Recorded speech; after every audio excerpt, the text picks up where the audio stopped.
विवाहदिनमिदं भवतु हर्षदं मङ्गलं तथा वाञ्छक्षेमदम् विवाहदिनमिदं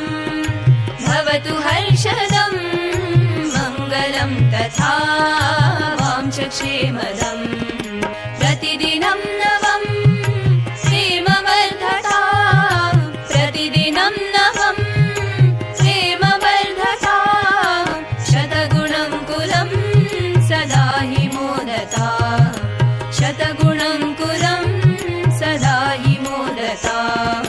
लोकसेवया देवपूजनं गृहस्थजीवनं भवतु मोक्षदम् लोकसेवया देवपूजनं गृहस्थजीवनं भवतु मोक्षदम् भवतु मोक्षदम् भवतु मोक्षदम्।